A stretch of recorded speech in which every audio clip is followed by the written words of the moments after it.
vários projetos de extensão. Um deles é o projeto que eu estou coordenando, que chama Letramento Decolonial, Formação de Professores e Recepção da Literatura, que você gentilmente aceitou estar conosco hoje, realizando uma fala sobre o protagonismo negro, identidade racial e literatura, experiências na rede municipal de Niterói. Eu vou apresentar o seu Lattes rapidamente, Renata, porque é de praxe, vamos dizer assim, né? E então, a professora Renata de Oliveira Batista Rodrigues é doutora em Letras Vernáculas e Literatura Brasileira pela Universidade Federal do Rio de Janeiro e mestre em Educação, Cultura e Comunicação em Periferias Urbanas pela UERJ, possui graduação em Letras e Pedagogia também pela UERJ, atuou como professora no curso de graduação em Pedagogia, professora de incentivo à leitura e produção de texto da EJA, na Prefeitura Municipal de Nova Iguaçu, e professora da Sala de Recursos Multifuncionais na Fundação Municipal de Educação de Niterói. Pesquisa processos de aquisição de leitura, escrita, literatura infantil e juvenil, literatura periférica, literatura negro-brasileira e os processos de identificação através da literatura. Então, é sobre tudo isso que também nós vamos conversar hoje, para além das experiências pedagógicas da Renata no âmbito, né, do que eu já falei, das secretarias que ela atua e trabalha, mas também conversar sobre literatura, né? E a Renata, ela é uma doutora, vamos dizer, né? Doutora em literatura marginal, trabalhou com os autores Alain da Rosa, entre outros autores da periferia, né? Hoje que se configuram nas periferias aí do Brasil, trabalhou com o Ferrez também, a questão da literatura marginal, pensando essa literatura marginal a partir da periferia de São Paulo, e ela tem muita experiência para nos passar hoje, enfim, trocas para compartilhar conosco. Espero que seja um momento significativo. Já estamos aí, viu, Renata, com 31 pessoas online, então até que é um bom público. E agora a palavra é sua. Mais uma vez, muito obrigada por estar conosco hoje. Bom, boa noite. Eu que agradeço imensamente o convite. Assim, ainda não conheço o estado de Roraima, mas vou conhecer um pouquinho agora através de vocês. Espero que a gente consiga trocar algumas experiências. Eu fico muito curiosa para saber, né, das experiências. Eu acho que das experiências acadêmicas a gente acaba tendo alguma aproximação na medida que a gente vai lendo os artigos, mas vou ficar muito feliz também de ouvir as experiências nas escolas, especialmente as escolas públicas do estado de Roraima. Para mim é sempre um momento muito feliz, né, compartilhar um pouco da continuidade da minha pesquisa do doutorado. Como a Emma falou, eu trabalhei com alguns escritores das periferias de São Paulo.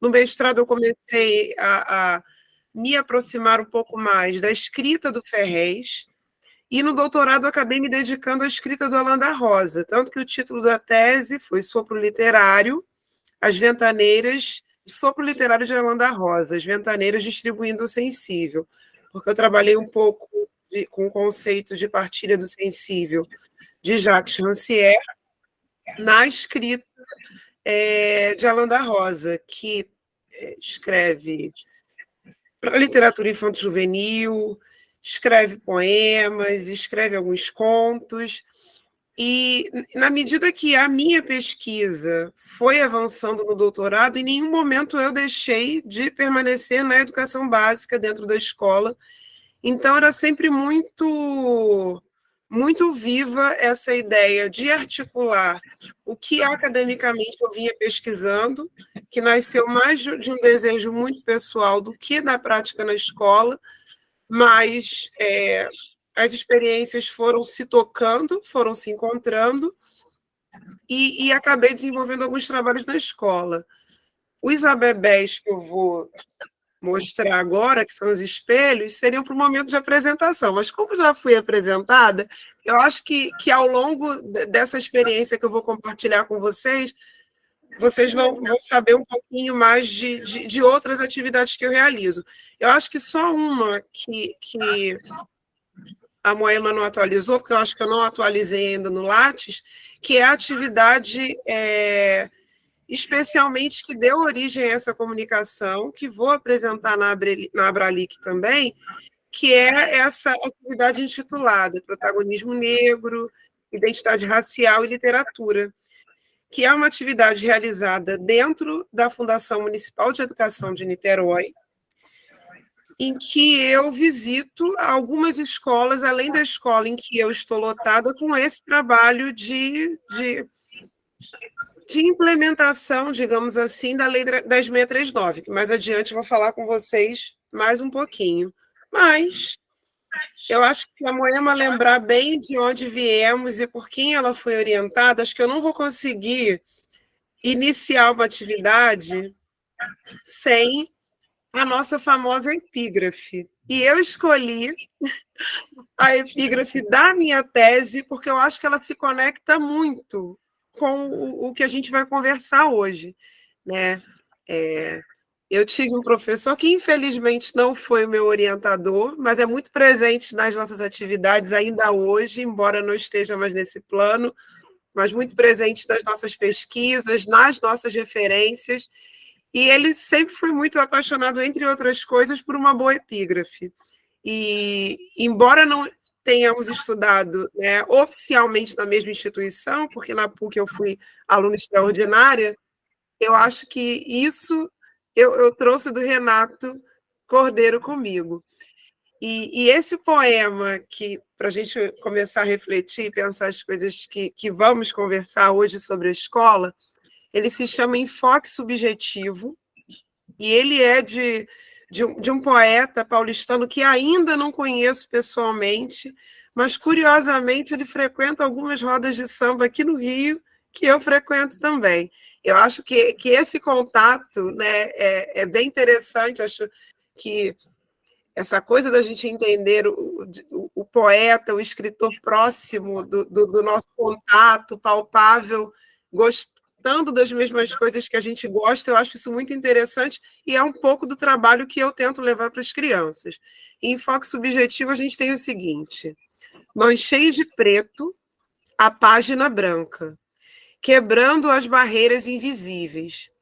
Invadi esse espaço que finge ser livre, rabisquei interrogando e cheio de exclamação: se somos tantos, onde estamos todos?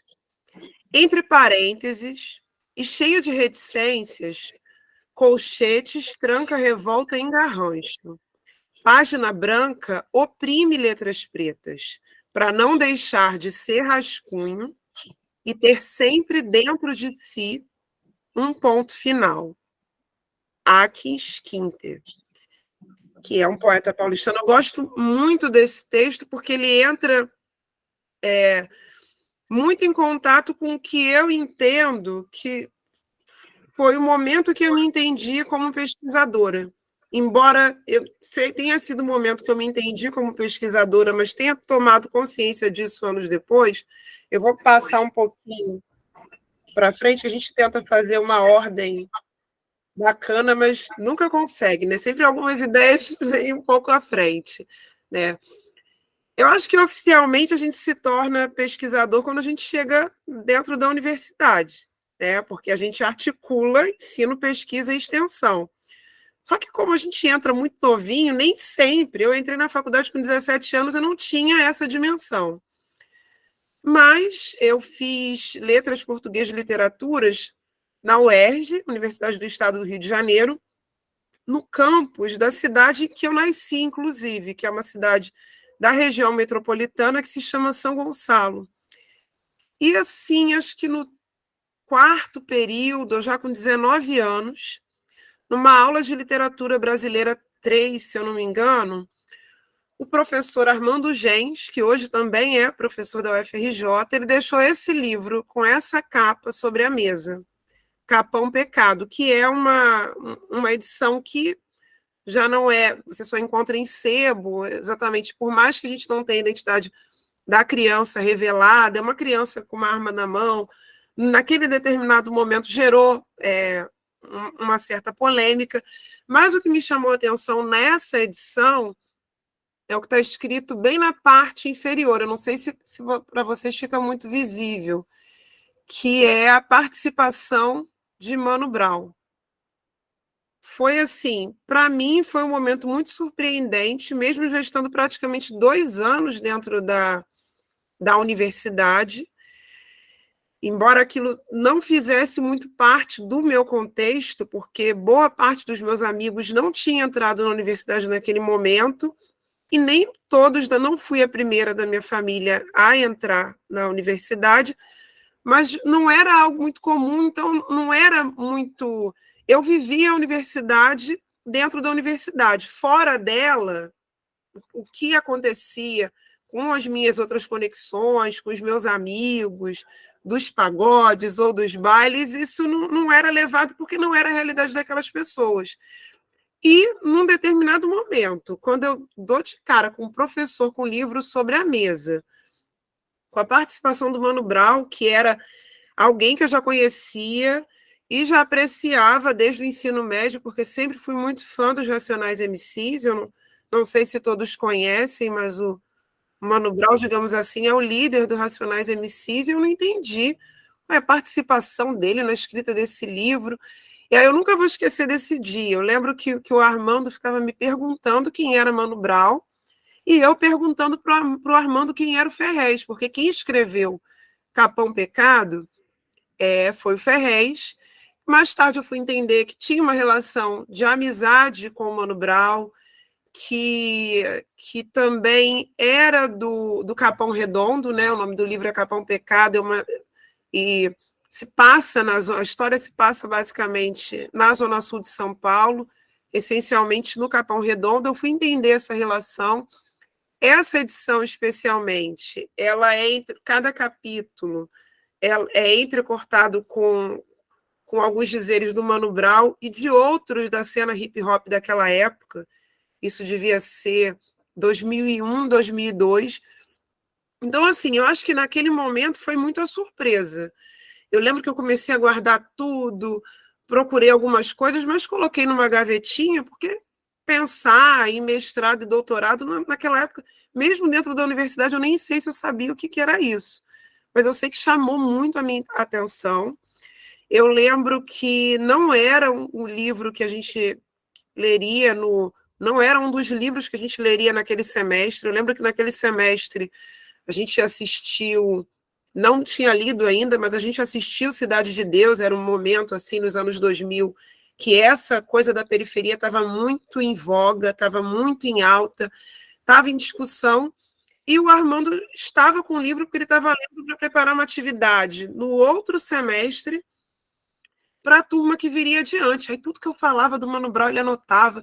Me senti extremamente importante naquele momento, com 19 anos. Eu falei, nossa, por que meu professor está anotando tudo aquilo? E assim, por que eu trouxe essa imagem dessa capa? Porque assim, é importante para a minha trajetória. Eu acho que é um marcador importante, que eu só me percebi como de fato pertencente àquele espaço, de poder entender que outras coisas da minha experiência estavam dentro da universidade pública, sobretudo, foi quando eu tive esse contato. Então, hoje, enquanto professora da educação básica, eu tento levar, de fato, em consideração o que virou praticamente um chavão pedagógico de respeitar a experiência do aluno, que a gente fala isso o tempo todo. O tempo todo a gente fala isso, mas, na prática, em alguns momentos, é algo que se apresenta de uma maneira um tanto quanto delicada. Nem sempre funciona da maneira que a gente desejaria. Às vezes a gente se choca, o que não é nenhum problema, é absolutamente natural. Às vezes a gente se choca porque a gente não tem uma proximidade com o contexto que um determinado aluno vive. Por mais que aquele aluno se pareça com você, por mais que ele seja de uma região próxima de onde você morou, ou você vai morar onde você tem amigos, por mais que o aluno tenha a mesma cor da pele que você, por mais que ele seja da mesma classe social, eu acho que a gente só consegue conhecer o nosso aluno na medida que a gente escuta as experiências que ele tem para trazer. E esse movimento de escuta, esse movimento de incentivo à expressão oral também faz muito parte de uma experiência literária, né? Então, por isso que eu queria fazer esse compartilhamento com vocês. Mas eu acho que, em alguma medida, eu tenho, não sei se facilidade é a palavra, mas essa aproximação com o texto, né, com isso ser um facilitador do meu trabalho, especialmente quando eu penso nas questões raciais, também nas questões de gênero, nas questões que chamam a atenção hoje da nossa sociedade. Eu acho que isso é próximo do meu contexto, porque eu também sempre fui muito incentivada a ler dentro de casa, né, com os meus familiares, embora... Estou dando uma viradinha aqui, porque o computador outro está aqui do lado. Embora os meus pais não sejam acadêmicos, a minha mãe só estudou o Fundamental 1, e o meu pai, muito recentemente, não tem 10 anos que ele concluiu o ensino médio, mas eu lembro que, dentro da minha experiência, das minhas experiências de infância, toda a data comemorativa que tinha um presente, Natal, aniversário, Dia das Crianças, sempre que eu tinha um brinquedo, sempre tinha um livro. E aí eu trouxe essa imagem, porque essa fica muito marcada. Se quem quiser que conte outra vez, que eu ganhei num Dia das Crianças com algum brinquedo ou no aniversário, mas é um livro que preparando essa conversa com vocês, eu até consegui resgatar no estante virtual. Olha a propaganda, não sou garota propaganda, porque no momento da escola em que uma professora, isso já estava no 5º ou no 6º ano, em que uma professora que trabalhava com o que eu acabo fazendo hoje nas escolas, né, que é a produção de texto, incentivo à leitura, ela fez um momento de sensibilização para quem tivesse livros em casa, e eu sempre tive muitos para doar. Mas não sei por que cargas d'água, o que eu mais gostava era esse, eu doei o livro, e assim, não me arrependi de ter doado, mas senti um vazio. E aí eu sempre tenho na memória essa ideia, né, de que a Renata, não sei se pesquisadora também, mas a Renata leitora, ela foi anterior à escola, ou foi concomitante à escola, mas não necessariamente só na escola, né? Eu tive um incentivo muito forte da minha família, mas eu faço esse deslocamento para poder pensar essas questões hoje, porque dentro da escola pública, e eu trabalho em 2 redes municipais aqui no Rio de Janeiro, distintas, né? Em Nova Iguaçu, que eu já trabalho com o 6º ao 9º ano, com a disciplina específica de língua portuguesa, que fica numa região que a gente chama aqui de Baixada Fluminense, e aqui em Niterói, que é onde eu também moro, que é uma rede que, um tanto quanto diferenciada, o Niterói ter digamos assim, ser uma cidade famosa no estado do Rio de Janeiro por ter um índice de qualidade de vida altíssimo, mas mesmo assim, dentro da escola pública, a grande maioria das crianças não tem a experiência que eu tive. O contato com o texto literário, contato com a literatura, com essa coisa de ouvir histórias, de poder contar histórias, acontece majoritariamente, quando a criança entra na escola, né? Então, isso é uma questão que sempre chama muito a minha atenção. E essa partilha que eu vou fazer com vocês hoje tem muito a ver com o trabalho que eu realizo nessa coordenação, que é a coordenação de Educação na Diferença, que existe aqui na Fundação Municipal de Educação de Niterói e é coordenado pela professora doutora Cristiane Gonçalves, que tem 3 pilares, né?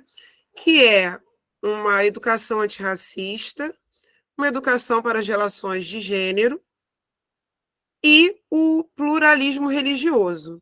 E dentro dessa equipe existem vários professores da rede que atuam nas escolas, né, com diversas pesquisas em andamento, no doutorado, outros no mestrado, e com um trabalho que é desenvolvido durante muito tempo.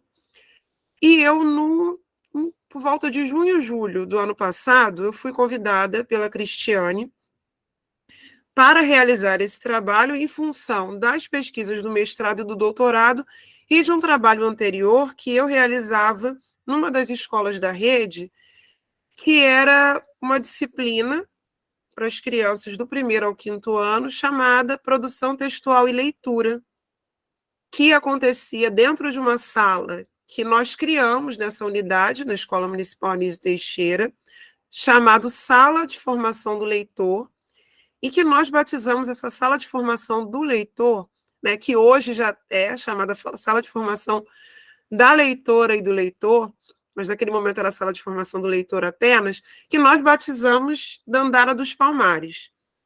E por que batizamos Dandara dos Palmares? Porque lembramos que eu acho que quem aí já é professor, especialmente das séries iniciais, quem já é professora, né? Porque somos maioria nas séries iniciais da educação básica, temos professores também, mas de uma determinada maneira, para tentar marcar esse espaço que é majoritariamente feminino, nós resolvemos fazer essa homenagem à Dandara dos Palmares, mesmo porque essa sala de formação do leitor, ela tinha uma perspectiva um pouco diferente das outras salas de formação do leitor ou salas de leitura que a gente tinha na rede, porque ela tinha o papel de associar esse fomento à leitura, essa potencialização da escrita com a Lei 10.639 e com a Lei 11.645. Era o papel principal do que acontecia dentro dessa sala. E aí fizemos, assim, inúmeras atividades, sempre a partir do texto literário. E eu lembro, assim, que por incrível que pareça, por mais que as unidades de educação pública, né, recebam livros e a gente, em alguma medida, sempre recebe alguns livros de literatura africana, da literatura negro-brasileira, que eu vou falar com vocês um pouquinho mais adiante, das escolas terem avançado muito nesse compromisso.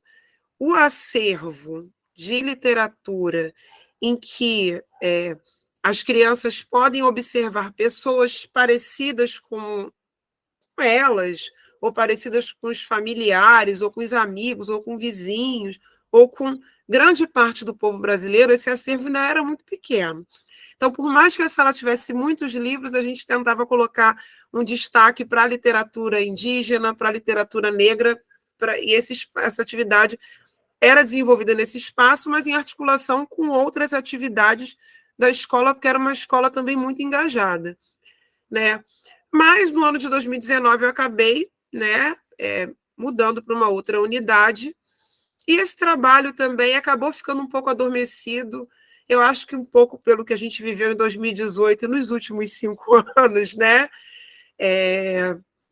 Foi um momento de muita reflexão, da gente se perguntar o que eu estou fazendo, por que eu estou fazendo, será que isso tem validade, o que aconteceu? Foi um momento de desmotivação assim, muito generalizado. E muito coincidentemente, né, sem a gente saber que a gente teria, em outubro, uma perspectiva mais concreta de melhora para os anos seguintes, eu fui convidada para seguir desenvolvendo esse trabalho, que já tinha esse nome, né?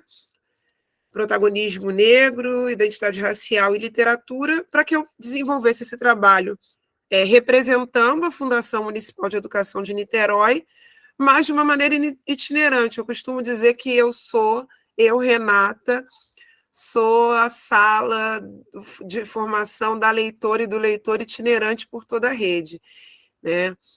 E, por incrível que pareça, não necessariamente na nossa rede, porque o trabalho aqui de implementação da lei, né, 10.639, que, como vocês podem observar, altera a LDB e estabelece diretrizes e bases de educação para incluir, né, no currículo oficial da rede de ensino a obrigatoriedade da temática História e Cultura Afro-Brasileira, além de dar outras providências, como, por exemplo, instituir, né, o Dia da Consciência Negra como dia 20 de novembro, em algumas escolas, nesse Brasil afora, embora não conheça ainda todo o Brasil, mas tem essa aproximação via Google Meet ou via Zoom, como estou tendo com vocês, para minha surpresa, embora a gente esteja celebrando, né, 20 anos da lei, nesse ano de 2023, alguns profissionais da educação básica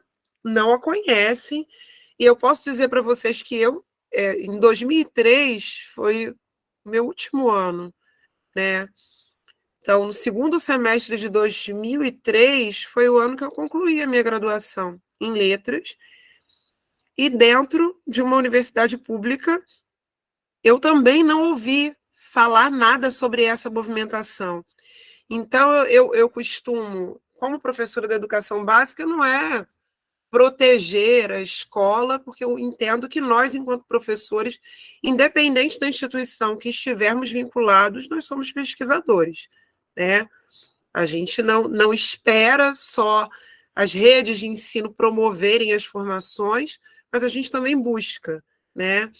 Mas eu consigo entender, embora me choque, quando 20 anos depois eu conheço profissionais que desconhecem ainda tanto a 10.639 quanto a 11.645, que na verdade inclui, né, na verdade, segue com as questões da temática da história e cultura afro-brasileira, mas inclui, veio no movimento de reparação que inclui as questões indígenas, que é a lei número 11.645, que é de 10 de março de 2008. Né? Então, eu penso num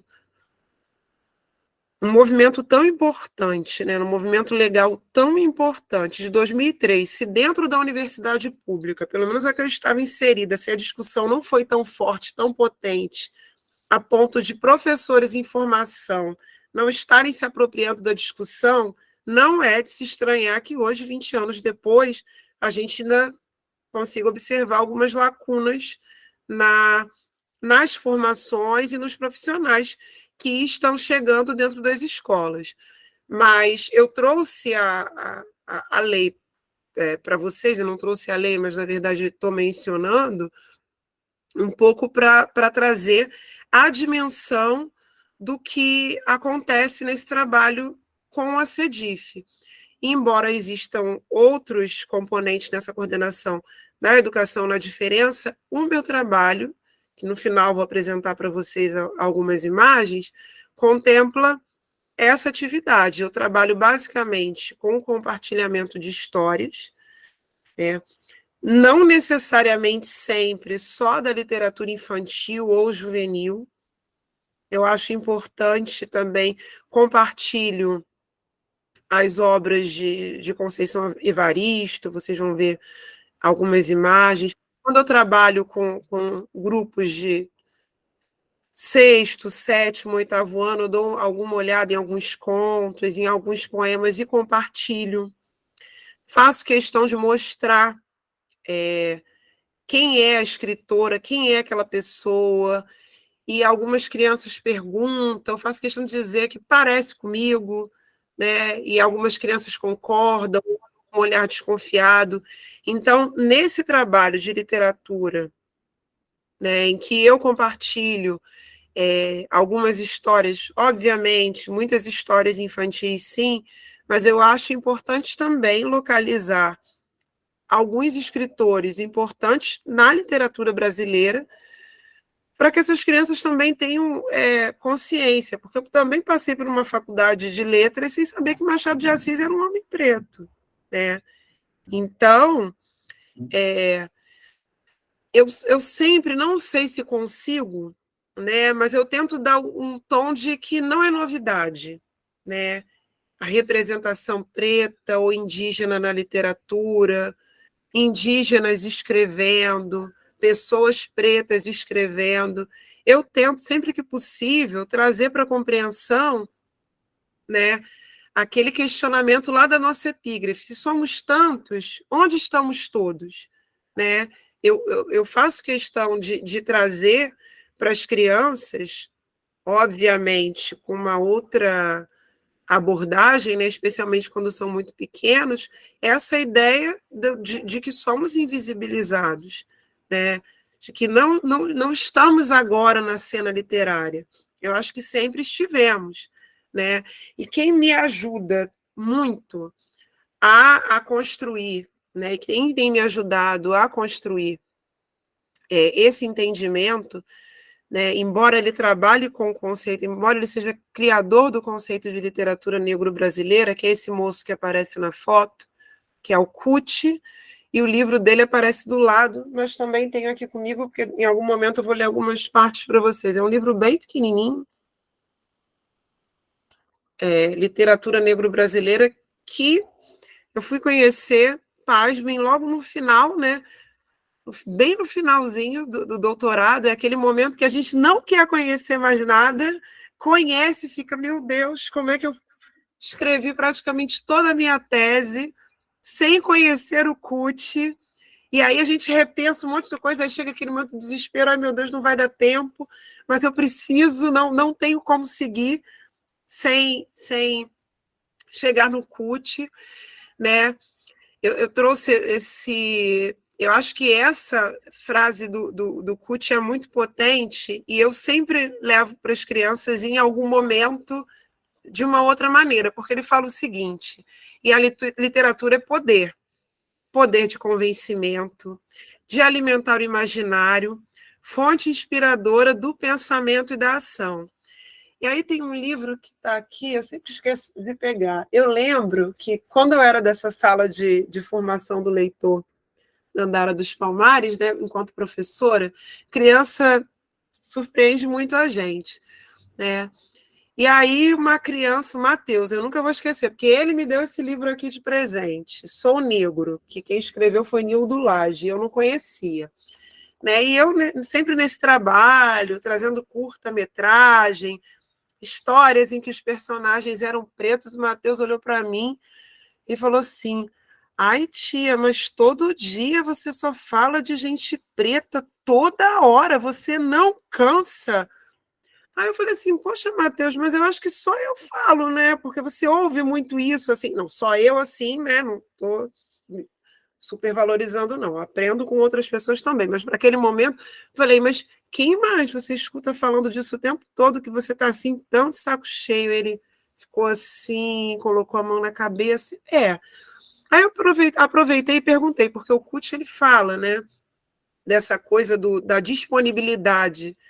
Deixa eu ver aqui qual página está aqui, antes de seguir falando do Matheus. Acho que na página 46, que ele fala o seguinte, o CUT. A literatura, em suas inúmeras tentativas de definição e conceituação, constitui uma das instâncias discursivas mais importantes, pois atua na configuração do imaginário de milhões de pessoas. Textos literários, como vimos, chegam a ser impostos como leitura obrigatória em vários momentos de nossas vidas. Em outros, são colocados à nossa disposição para que possamos escolher nas vitrines e prateleiras das livrarias, em bancas de jornais ou nas bibliotecas. Essa disponibilidade de um livro ou de qualquer outro material de leitura também é resultado de um ou de vários filtros. Significa que filtrar, né? Filtrar significa reter algo e permitir que algo passe. Então, eu tento trazer, não faço essa citação para as crianças de 10 anos de idade, nem de 5 anos de idade, mas eu tento trazer essa reflexão e foi isso que eu levei para o Matheus naquele momento. Mas, nossa, Matheus, quando você vai passear no shopping com a sua família, e aí você entra lá naquela livraria famosa, você vê tanto livro, esses livros todos que eu estou trazendo aqui, que eu estou contando, isso que eu contei assim, que você tá de saco cheio, você viu em outros lugares. Ele falou assim, aquela cara de desconfiada, não. Aí me deu 2 dias, ele não era nem a aula dele, né? Porque eu atendia vários grupos. Ele, trouxe aqui, tia, de presente para você. Você gosta, né? Você fala disso o tempo todo, eu nunca vou esquecer. Matheus deve estar maior do que eu. Sou alta, estou aqui no vídeo, vocês não conseguem ver, mas eu tenho 1,86 m de altura. E aí eu fico pensando como isso aconteceu entre 2016 e 2018, Fico pensando, no Mateus hoje deve estar maior do que eu. E aí ele me deu esse livro, porque eu acho que, em alguma medida, né, eu não tenho, assim, todas as expectativas do mundo, porque eu conheço, né, tem colegas que têm, assim, umas experiências de transformação muito mais imediatas, né? Nossa, eu faço isso pensando, né, em influenciar o meu aluno.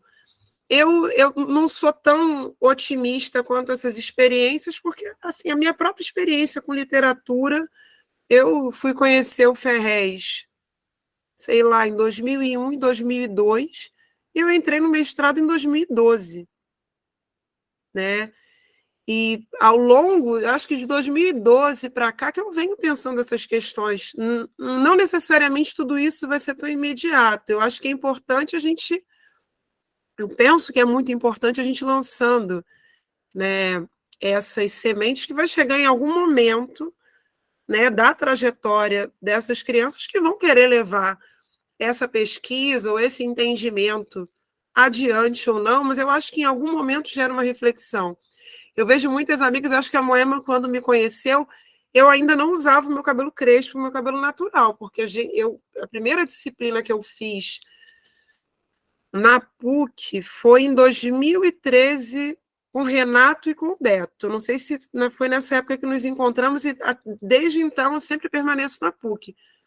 Eu sempre usei permanente afro no meu cabelo, ou fazia escova, e até hoje não tem problema com isso, não. Até porque eu acho que nós somos muitas histórias, não somos uma história só. Mas eu sempre vejo muitas colegas, não, eu preciso influenciar. Na verdade, a decisão de usar o meu cabelo, né? Porque eu sempre tive muito receio, nossa, como é que eu vou fazer com o meu cabelo natural? Como é que vai funcionar? Eu nunca fiz isso na minha vida, como é que vai ser? Olha só que loucura, né? O que a gente pensar, nossa, o que eu vou fazer com o que nasceu comigo?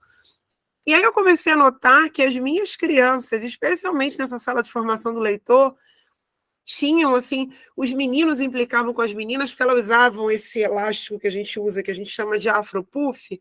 Aí, quando eles implicavam com as meninas, olha o cabelo de abacaxi, olha o formato de abacaxi. E aí elas colocavam a mão na cintura e falavam, mas eu gosto do meu cabelo. Eu ficava, meu Deus, agora já tenho 40, mas na época, com quase 40 anos de idade, falei assim, nossa, esses pequenos estão cheios de atitude, tão orgulhosos dos cabelos que eles têm. Espero que também influenciados pelas histórias que conto, mas como é que eu contando não... Então, assim, eu digo que foi um movimento mais das crianças me influenciando do que eu influenciando as crianças, né? Então, eu acho que é muito importante a gente pensar isso também, e enquanto professores, né? Eu acho que a gente vive numa sociedade que cobra, às vezes, resultados muito imediatos de uma educação, quando, na verdade, o que a gente faz, a gente lança muitas sementes, né? E como essas sementes vão germinar, a gente sempre espera que seja da melhor maneira, mesmo porque a gente coloca semente, a gente precisa ir cuidando, né? Não é plantei a semente e larguei. Então, é muito sobre esse movimento. E eu acho que a gente fica, e alguns colegas ficam muito angustiados. Eu ainda tenho crianças em sala que, quando eu levo aquela caixa de lápis de cor dos tons de pele, eu sempre pergunto, né? Antes de mostrar a minha caixa, eu falo assim, gente, pega aí o lápis cor de pele, porque a gente vai desenhar o personagem da história. Aí vem todo mundo com aquele lápis rosadinho. Eu falei assim, nossa, mas se o personagem for eu, como é que vai ser isso? A minha pele é essa daí? E aí chego lá, mostro o lápis, aí eles se encantam, outros não, outros demoram a se reconhecer, que é um processo também, que a gente tenta fazer uma aproximação. Assim, eu acho que cada um de nós, eu acho que nós que estamos aqui nesse momento, a gente tem uma aproximação afetiva com a literatura, né? Então, é esse o caminho que eu tento construir, né, junto. É o caminho que eu tento caminhar. Esse é o caminho que eu vou tentando caminhar com as crianças, sempre me identificando. E aí, quando eu leio um trecho do diário de Carolina Maria de Jesus, isso eu consigo fazer com os pequenos. E aí, depois eu mostro uma foto dela e as crianças, tia, você parece com ela. Eu falei, nossa, adorei. Não, mas está parecendo com ela, não na hora que ela está na favela, não. Está parecendo com ela na hora que ela está autografando o livro. Mas se parecer também, quando ela está na favela, não tem problema. Que mal há. Nossa, vamos pensar na Carolina. Naquela época, na década de 50, na década de 60, favelada, criando 3 filhos sozinha e escrevendo. Nossa, eu acho que a gente precisa honrar esse legado, né?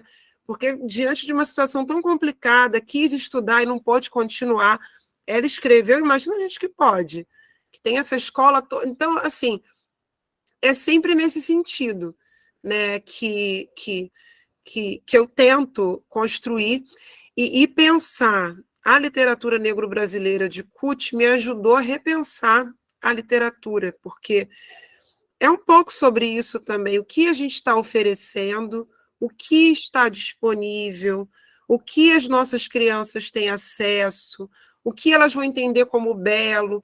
Eu lembro de uma vez, isso na escola, né, que eu fiz um mural com as crianças, as escrevivências em Niterói.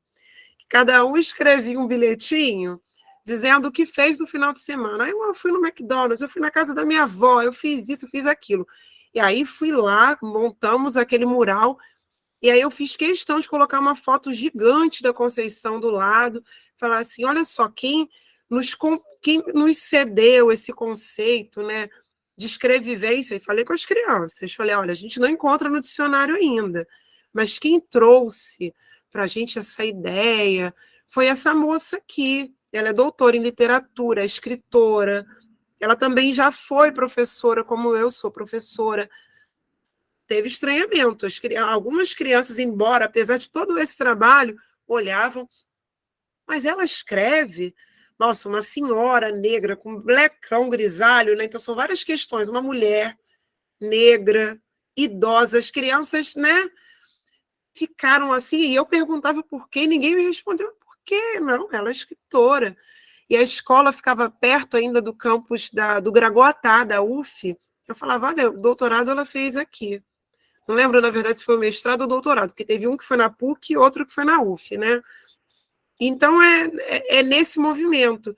E o CUT, que é esse moço da imagem, também é doutor em literatura, pesquisador. Ele... um dos idealizadores dos Cadernos Negros. Ele é um de quem dirige, né, dos organizadores do selo Quilomboje, que publica, né, essas edições aqui, que é muito importante, uma edição muito importante dos Cadernos Negros. Esse aqui é o volume 44, que tem alguns textos de alguns amigos meus também, do próprio Alain da Rosa, dessa galera toda da literatura periférica, especialmente de São Paulo. Muita gente publicou nos Cadernos Negros. Assim, o CUT é uma figura fundamental na literatura brasileira, e, embora o livro seja intitulado Literatura Negro-Brasileira, as questões que a gente encontra ali, eu consigo pensar na literatura como um todo, especialmente na literatura para criança. Então, assim, eu posso dizer para vocês que eu acho que um dos pilares, a base conceitual do que é desenvolvido na coordenação da educação na diferença, né, no que diz respeito à literatura, o pilar conceitual é a literatura negro-brasileira de CUT, passando também pela ideia de pelo conceito de representação, né, cultura e representação que Stuart Hall traz aqui nessa publicação de 2016. Por quê? Porque, embora eu esteja absolutamente de acordo com as ideias de representatividade, eu fico com muito medo do esvaziamento do termo, né? Que a gente pode observar em alguns contextos. Eu acho que a questão da representatividade é muito mais profunda do que, às vezes, algumas postagens na internet tentam dar conta. Mas, ao mesmo tempo, quem sou eu para dizer que as pessoas não podem postar e não podem falar sobre isso, mas eu espero que eu acho que essa conversa seja uma conversa inicial da internet. Eu fico com muito medo de ser um discurso muito raso, das crianças entenderem a importância de reconhecer, por exemplo, o próprio cabelo crespo ou o cabelo crespo do outro. Eu tenho medo dessa ideia da representatividade ficar muito no plano da estética, quando outras questões profundas também podem acontecer. Por exemplo, eu lembro de uma atividade, um texto literário que eu fiz, que eu não sei, estou olhando aqui para ver se está perto. Está aqui. Eu lembro que eu fiz uma sequência e contei para as crianças Mandela, o africano de todas as cores. E eles ficaram, né, super empolgados, ficaram assim, sem entender como é que alguém ficou preso tanto tempo por fazer as coisas que ele fez. Mas o que me chamou a atenção foi que num episódio, né, porque eu não pude contar numa aula só, fiz todo aquele suspense, olha, no próximo encontro a gente vai terminar de ouvir. E aí tem um determinado momento, quando é contado que alguns estudantes, né, receberam balas, né, pelas costas, em Soweto, né, nas manifestações lá contra o apartheid da África do Sul, uma criança de 7, 8 anos de idade levantou a mão na sala e falou assim, ai, tia, o meu tio morreu assim, tinha um tiroteio na favela, ele estava voltando do trabalho, meu tio nem era bandido, mas teve tiroteio, ele morreu com uma bala nas costas. Né? Não é o assunto não é o que a gente espera ouvir, né?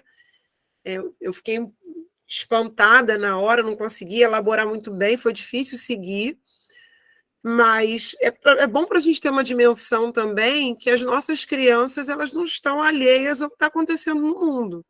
Né? E eu não estou dizendo que a gente vai massacrar com a literatura tudo que for negativo e trazer para essa reflexão, mas eu acho que a gente pelo menos tem que ter um entendimento que essas crianças vivem no mundo, elas sabem o que está acontecendo, então não dá para a gente falar que representatividade é o cara colocar o cabelo black para cima e, de repente, aquela pessoa que foi oprimida por toda uma vida e é obrigada a usar um determinado tipo de cabelo ou acaba não se reconhecendo por questões mesmo pessoais, dizer que aquela pessoa é menos preta do que eu porque ela alisa o cabelo.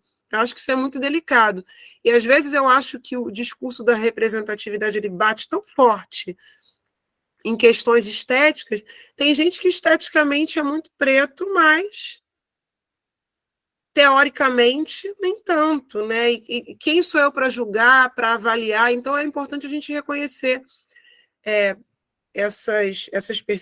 reconhecer essas questões que são, eu acho que são importantes. Mas eu acho que vou caminhar mais um pouquinho, se eu não paro de falar, eu vou mostrando mais imagens das atividades.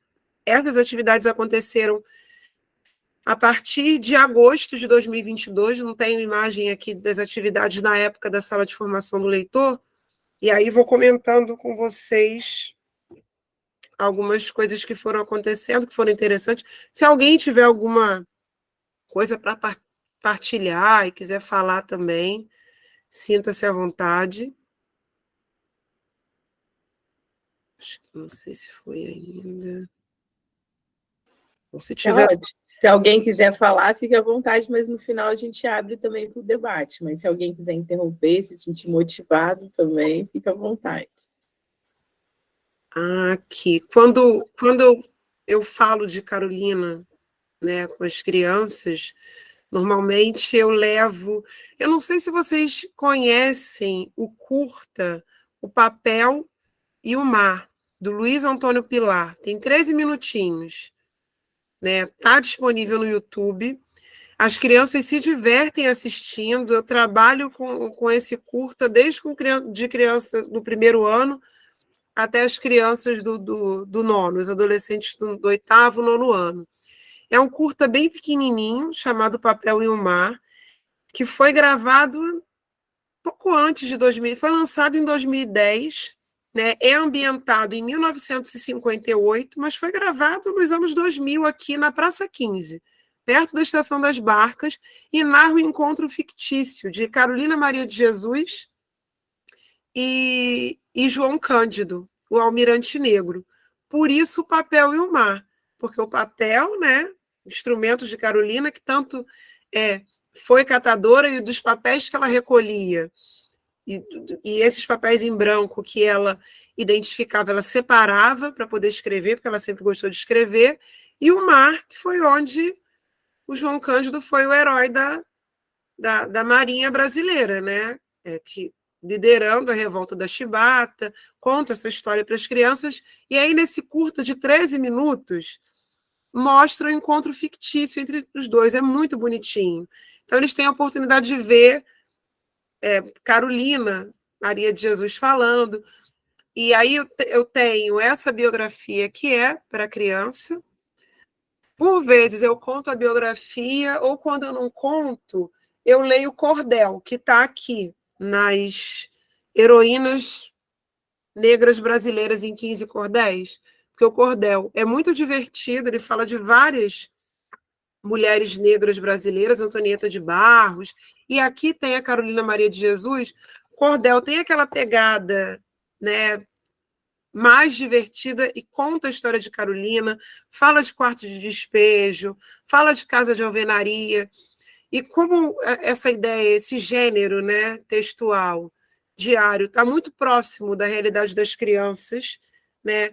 Eu escolho uma data, peço que eles escolham, faço a leitura para eles terem contato, e aí eles acabam assim se surpreendendo com a história de Carolina e como aquela mulher conseguiu aquilo tudo, tem essas publicações, até hoje é lida, é importante na literatura. Normalmente eu levo todo esse, eu falo do meu arsenal quando eu compartilho o curta.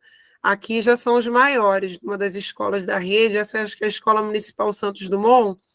Se vocês olharem, esse é um espaço interativo da escola, e aí tem uma acústica legal, aí eu compartilhei com eles o curta, né, que está lá no fundo, alguns estão segurando os livros.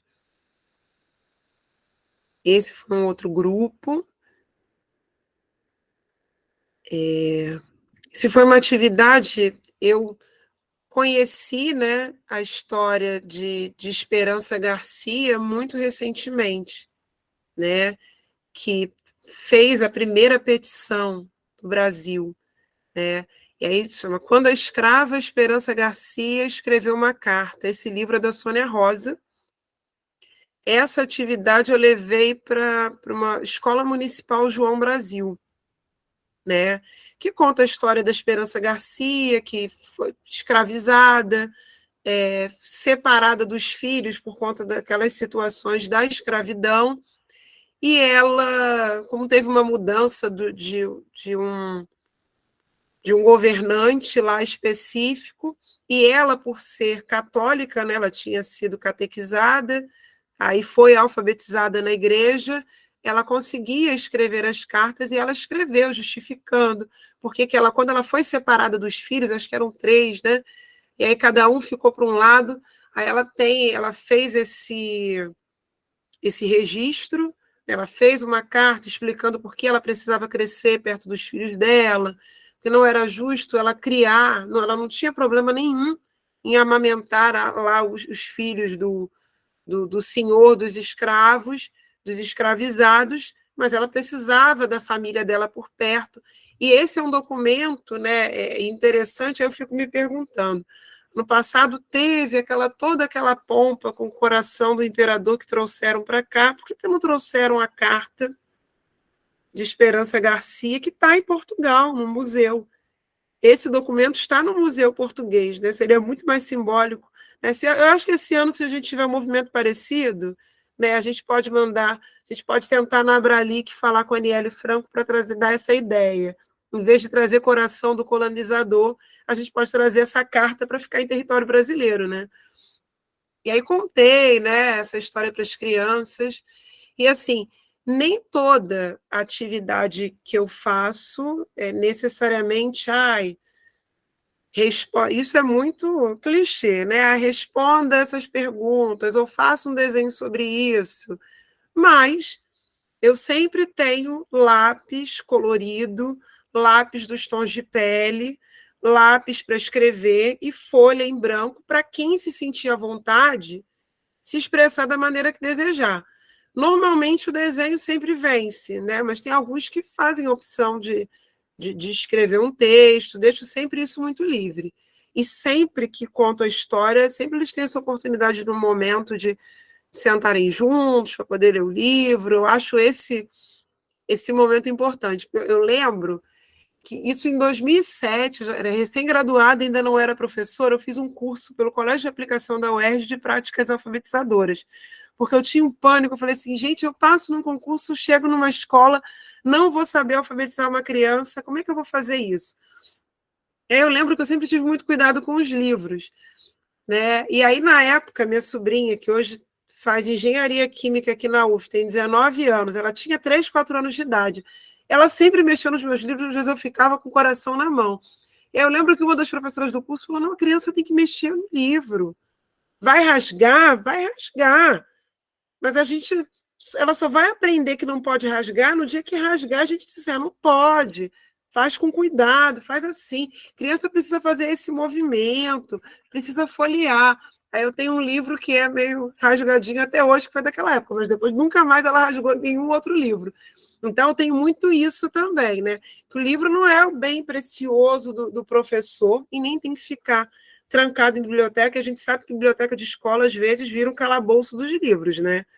Ninguém pode chegar. Então, eu tenho muito esse cuidado de contar, organizo alguns grupos, todo mundo vai, porque todo mundo quer ver, todo mundo vai poder ver. Então, tem esse movimento. E, assim, a maneira, assim, as leituras que eles fazem são muito interessantes, assim.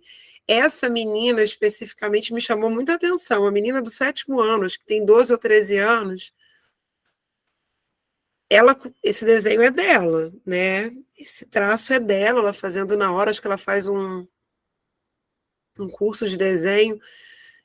É porque assim, eu tenho tanta coisa arquivada aqui das crianças que eu preciso me organizar, mas está aqui, depois eu até mando para você, porque tem a assinatura dela, então tá bacana, né? A gente preserva a autoria, para depois você mandar para a turma. Ela fez um menino negro no sinal. Em um lado, ele estava olhando a fazenda, olhando a plantação, no outro lado, ele estava pedindo dinheiro no sinal. E aí eu perguntei, isso depois que eu contei a história da Esperança Garcia, né, que a gente conversou.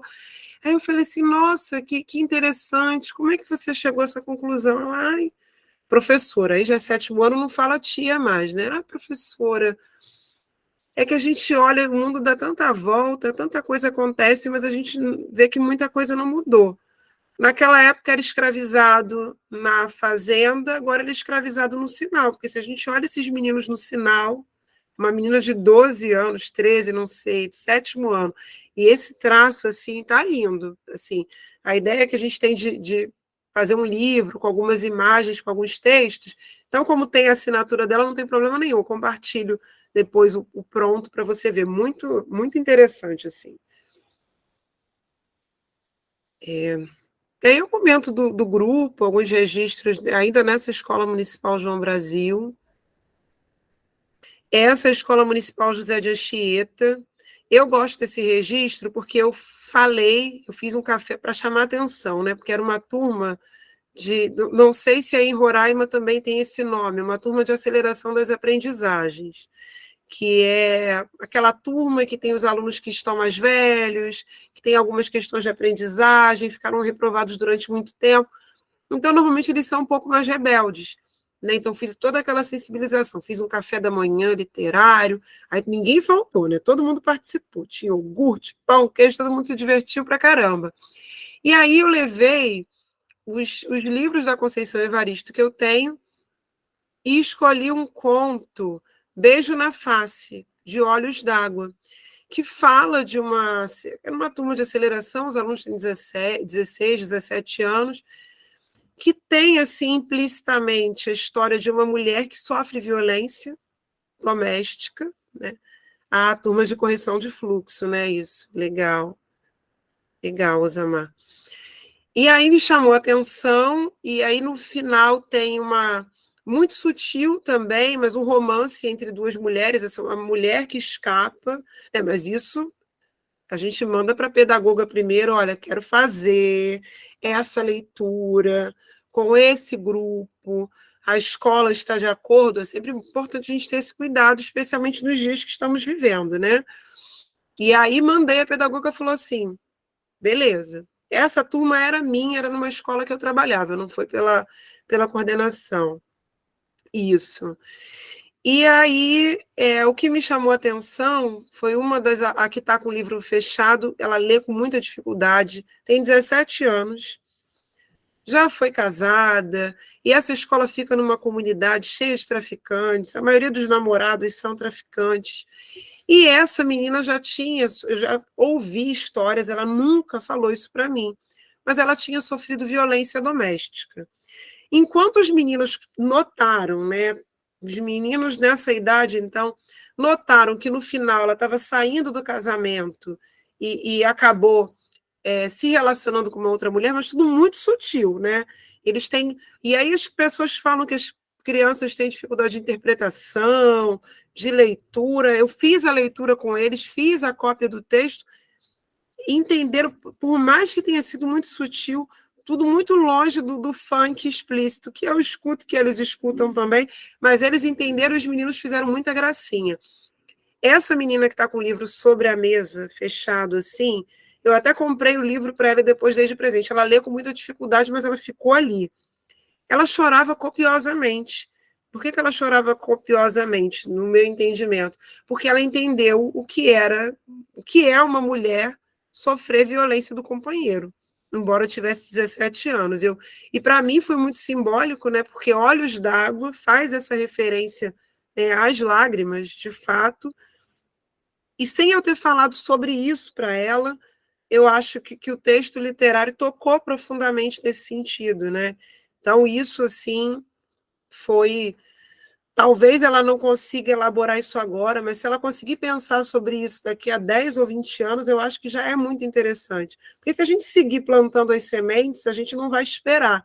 Amanhã eu vou estar colhendo as flores de uma semente que alguém plantou há 10 anos atrás, né? Não preciso estar colhendo... É aquela história, perdão, das tâmaras, né? Quem planta não necessariamente colhe. Então, acho que a gente precisa praticar isso um pouco mais. Isso foi na turma, eles não tiveram a oportunidade de ler o livro todo, mas assim, chamou a atenção porque eu falei de Conceição para eles, né? Falei que ela terminou numa turma de educação de jovens e adultos, então provavelmente ela tinha uma idade próxima deles, e hoje era uma escritora famosa, doutora. Então, eu acho que esse contato com a biografia, nesse momento, é importante. Então, eles se interessaram, né? Então, acho que esse foi um movimento... Esse ainda foi da João Brasil, quando eles ouviram, né, a história da Esperança Garcia. Pegaram vários tons da caixa do lápis cor de pele, lembrando que, assim, o papel fica ali, o lápis fica ali, quem quiser ir embora vai, quem quiser se expressar de alguma maneira, sempre a maioria escolhe alguma expressão. E isso é muito legal.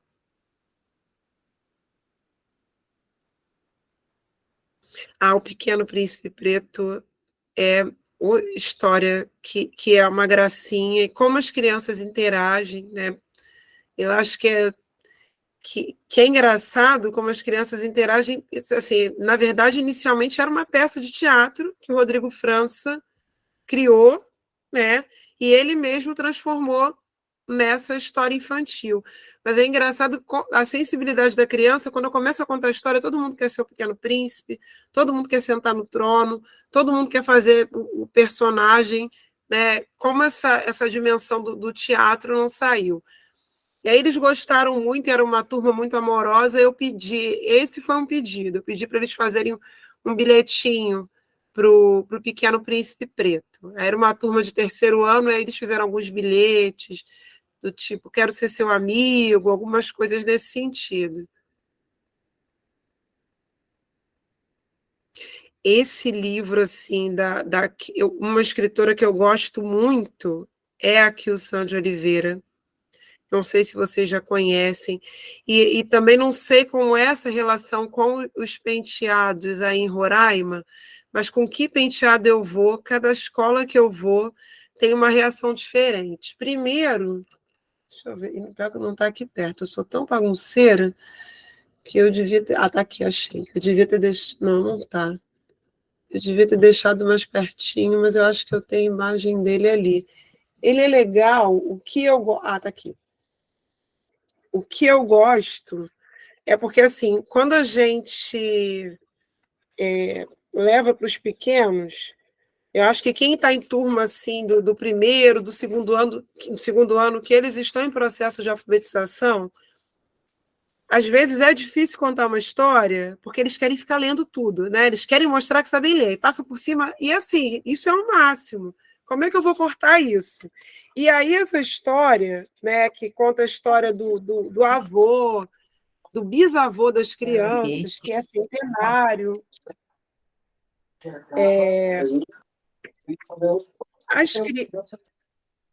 Alguma pergunta? Acho que ligaram o áudio sem querer. Pensei que era alguma pergunta. Ângela, seu áudio está ligado. Raquel, consegue cortar o áudio dela? E aí tem um determinado momento que eu acho muito legal, e as crianças gostam, que essas crianças elas vão ofertar uma virtude e um penteado para o avô. E aí tem o nome, e acho que a Raquel quer falar. Aí tem o nome da criança, o significado do nome, o país do continente africano que esse nome tem origem, e os penteados todos. Gente, deu tilt, rapidinho. Tá ok. Não, acho que é só com ela mesmo que levantou a mão. Pode continuar, Renata. A gente está escutando bem, tá ótimo. E aí as crianças ficam empolgadas. Aí quando elas conseguem olhar esse nome aqui, ó, os nomes das crianças em caixa alta, aí é aquele desespero, todo mundo quer ler. E aí é legal porque são nomes diferentes, não são nomes assim, a maioria não são nomes do cotidiano, e aí eles ficam super empolgados porque não são palavras que eles estão acostumados e conseguem ler. Aí eu já faço a sequência. Falo assim, não, agora vai ser a vez do fulano, agora vai ser a vez do Antônio, vai ser a vez da Maria. Mas tem um penteado, não sei se eu coloquei aqui, que eles vão à loucura. Nesse livro tem um momento que ela faz essa coisa do dar as mãos, as crianças dão as mãos para a foto. Aí tem uns cabelinhos assim diferentes, que aqui no Rio todo mundo fala, tá na régua, né, que faz umas ondinhas, é o que raspa aqui, as crianças ficam enlouquecidas. Deixa eu ver se eu acho aqui o cabelo sensação, que é o que as crianças... É esse aqui, do Jafari. As crianças enlouquecem. Aí é um tal de, eu vou fazer. Minha mãe disse que queima o cabelo. Minha mãe disse que faz mal. Não pode, porque aqui a gente chama de nevada carioca, né? Quando os meninos usam esse penteado, a gente fala, nossa, nevou no Rio de Janeiro. E as crianças ficam loucas. Essas histórias... E aí também teve uma outra questão também, que é o aniversário de 100 anos da avó, né? Criança surpreende a gente o tempo todo. Aí eu falei assim, nossa, olha só que interessante. Alguém aqui conhece alguém que fez 100 anos e tal, que é o que faz começar a história. Aí teve um menino que levantou a mão, eu conheço a mãe do Pelé, Dona Celeste. A criança devia ter uns 6, 7 anos, uma criança do segundo ano. Eu falei assim, nossa... É aquele tapa na cara. A gente ainda se espanta de achar que as crianças não estão conectadas com o que está acontecendo no mundo, né? Eu conheço a Dona Celeste, a mãe do Pelé. Pelé morreu com 80 e poucos, mas ela tem 100 anos. Então, assim, não era nenhuma novidade para eles uma pessoa ter 100 anos. Isso foi... Eles, assim, se empolgam, participam. Essa foi uma atividade que a gente fez o circuito da Pequena África, com um grupo de aceleração e do 7º ano. Aí algumas histórias foram contadas, aqui é parte do circuito, para um grupo de uma escola, Escola Municipal Levi Carneiro, que foi essa atividade da coordenação. Mais um livro da Kilsan de Oliveira, que é Omoobá, Princesas Guerreiras, que as crianças gostaram. Eu fiquei muito receosa de contar, porque as princesas são as divindades femininas, os orixás. E, assim, lógico que eu fiz o trabalho numa escola que já tem essa pegada de trabalhar com pluralismo religioso, de explicar que está no mesmo plano de quando a gente estuda mitologia grega, ou quando as crianças vão assistir lá a mitologia, vão assistir o Thor, que é da mitologia nórdica, que ninguém está cultuando nada, a escola tem essa pegada. Eu lembro que eu fiquei um pouco receosa, mas assim, fluiu super bem. Quando eu contei a história da princesa Yansan, princesa que era guerreira, que ela virava búfalo, e aí as crianças ficaram encantadas. Me perguntaram, só vira búfalo? Eu falei, às vezes ela vira borboleta também. Super, assim, criança quebra muita coisa, né? Às vezes a gente fica com super receio, com super medo. Eu sempre acho legal, antes a gente passar pela coordenação da escola, né?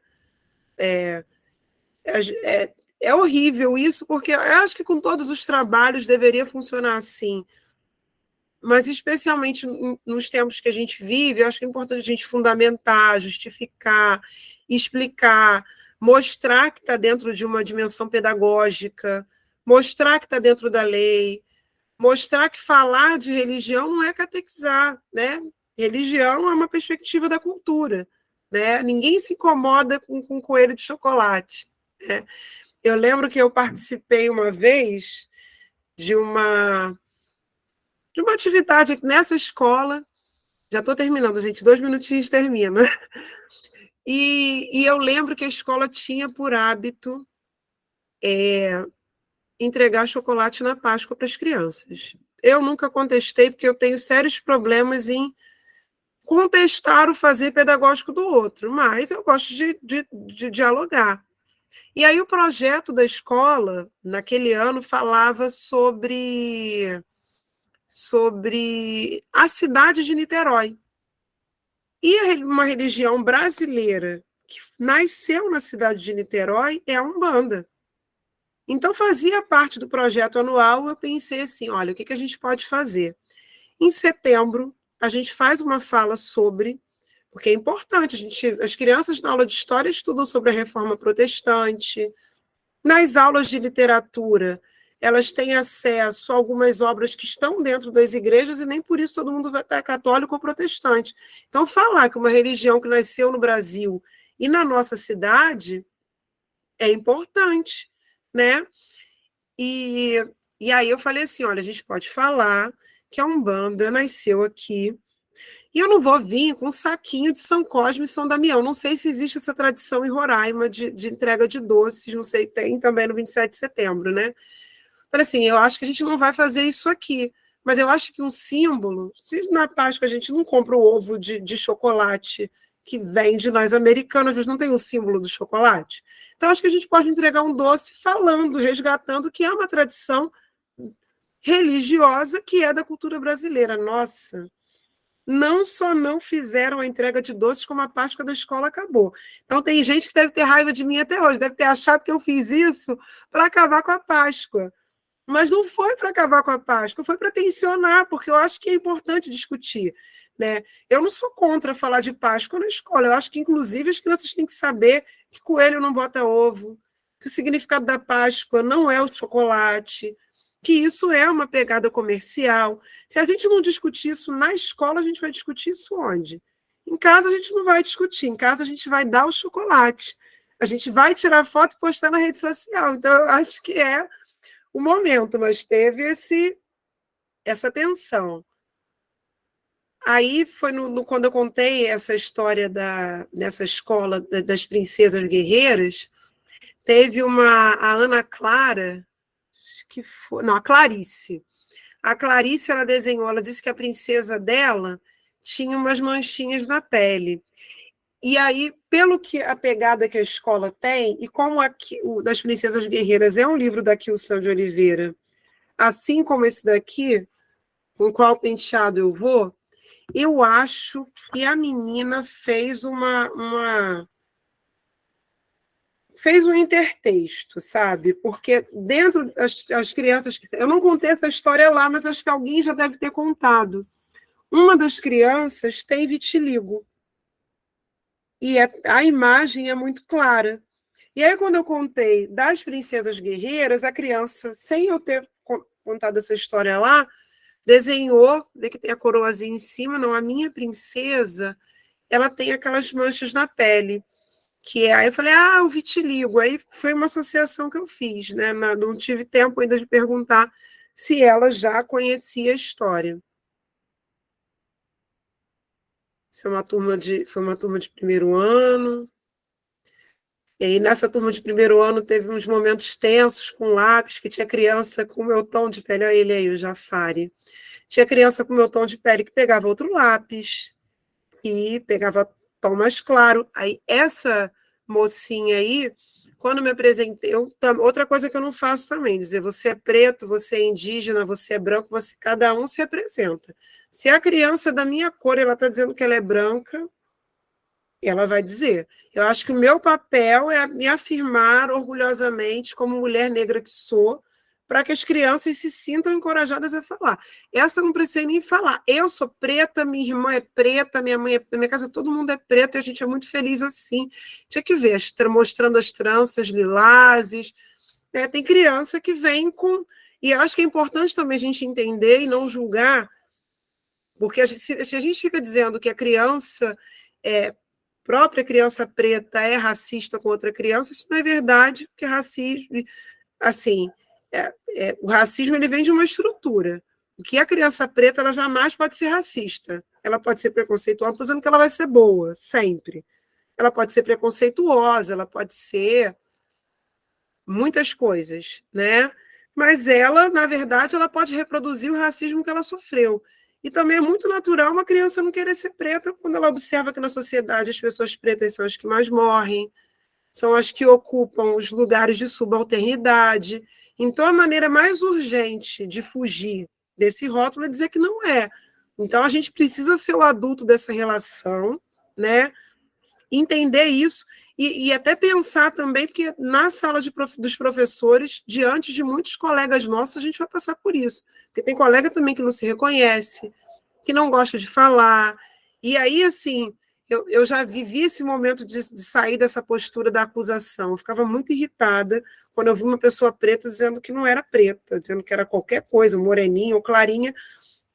Mas a gente, né, bem lembrando o nosso ministro, Silvio Almeida, é importante a gente lembrar que o racismo está dentro da estrutura, né? E ele vai se manifestar de diversas maneiras.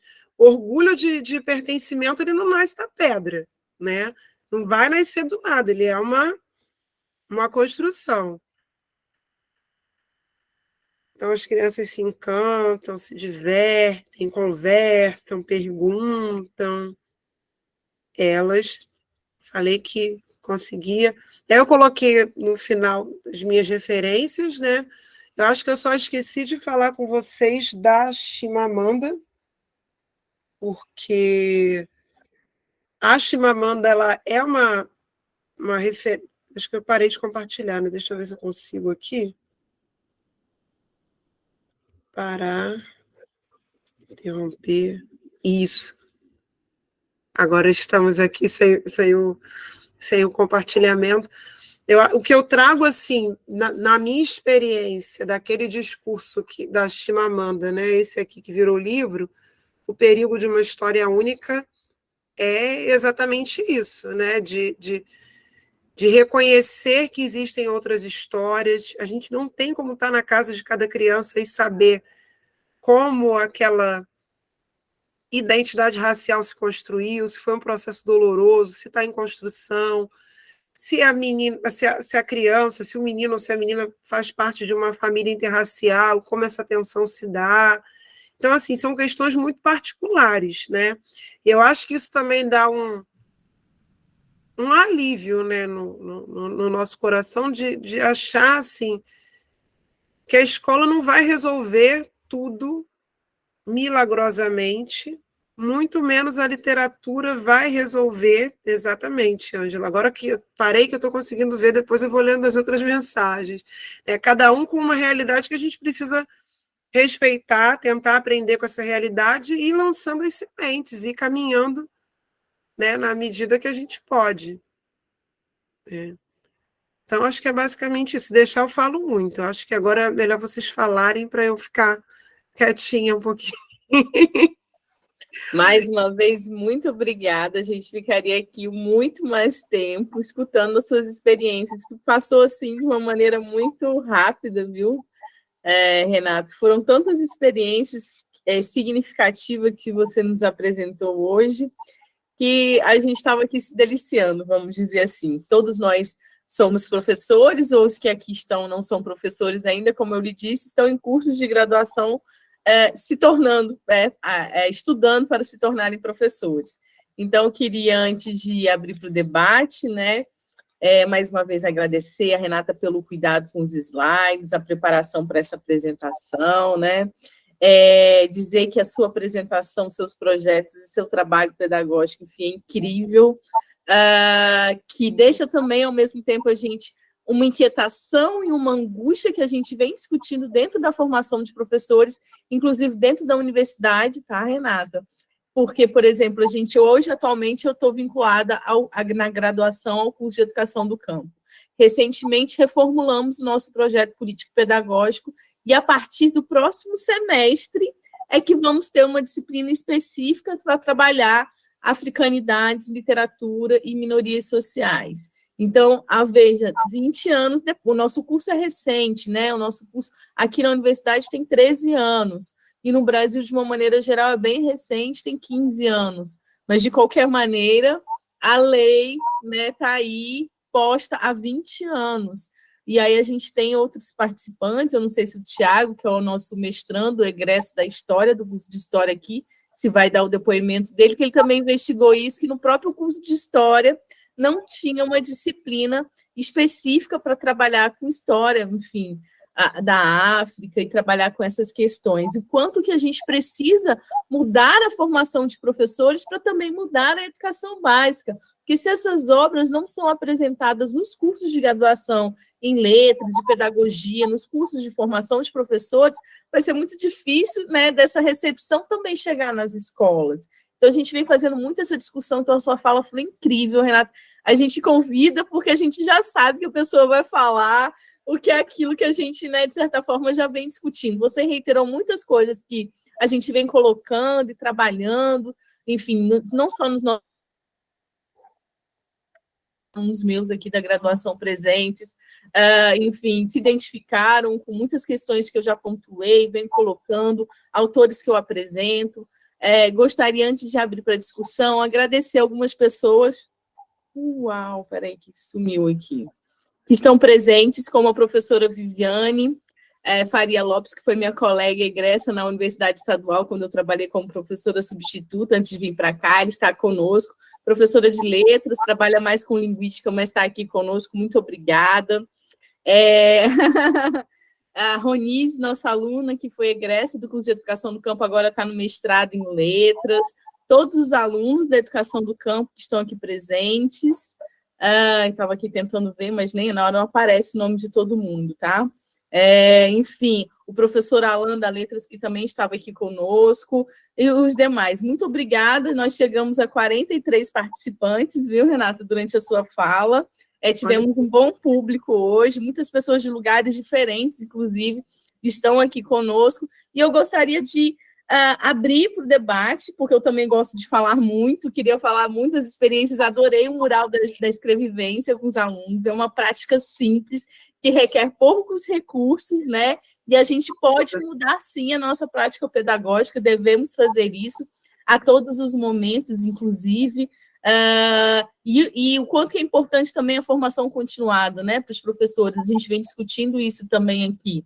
A Osamar também gostaria de agradecer, que ela já é professora aqui de uma escola, coordenadora pedagógica de uma escola estadual aqui de Boa Vista, também é mestre em educação, foi egressa, faz parte do nosso grupo de pesquisa. Ângela, que faz parte do nosso grupo de pesquisa, muito obrigada por estarem conosco até a esse momento, né? A Renata já está aí quase 20 para as 10 no Rio de Janeiro, e a gente aqui, o tempo está passando, mas vamos aproveitar alguns minutos ainda para abrir para o debate. Gostaria que vocês se manifestassem, se apresentassem, fiquem à vontade, alguém quer falar? Viviane, pode falar, professora Viviane. Boa noite. Boa noite. Eu peço permissão para não abrir a minha câmera, né? Eu estou numa situação domiciliar, então a razão é unicamente esta. Professora Renata, é um prazer tê-la escutado. Eu gostaria de ter conseguido desde o começo, mas nossas atividades acadêmicas, as minhas aqui, não deram certo. Mas o que eu consegui ouvir foi de um grande enriquecimento.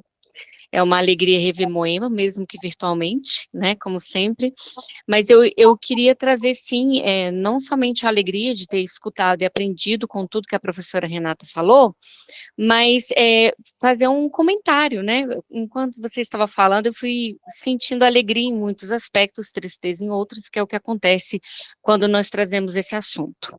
Eu sou professora de letras e pedagogia, só que no curso de letras, como eu sou apaixonada por literatura, é muito normal que mesmo tomando a base da linguística, o meu corpus de orientação sejam obras literárias, né? E aí, o que já aconteceu comigo de alegria na letras que eu queria compartilhar contigo. Em 2019, eu tive a alegria de orientar o trabalho de uma aluna da UEG, em que ela trouxe esses vídeos do YouTube, em que estava tendo, ela trouxe como crítica, né, essa imposição dos cachos perfeitos, foi assim que foi falado na obra, né, como um novo branqueamento. O trabalho ficou belíssimo, ele está sendo publicado agora pela USP, depois se eu puder compartilhar, ficou muito lindo, e inclusive a minha própria orientanda mudou o modo de usar o cabelo, que eu estava ouvindo o seu relato, né, ela mudou a maneira de usar o cabelo depois, ela falou, depois de eu ter analisado um trabalho desse, eu não posso usar o cabelo da mesma maneira, né. Então, eu tive essa alegria, tive a alegria também de orientar um trabalho que foi publicado na Espanha. A minha orientanda avaliou o racismo no Facebook, mas é um racismo velado, como as pessoas ainda são racistas, fingindo não serem. Na época, né, o Facebook ainda era uma rede social em voga, né? E foi um trabalho premiado também, foi muito gostoso. Eu recentemente publiquei, junto com a orientanda minha, um trabalho que eu orientei também. Isso que eu quero trazer contigo, professora Renata. Analisamos 2 obras infantis, uma é Lápis Cor de Pele, e o outro, O Cabelo de Dora.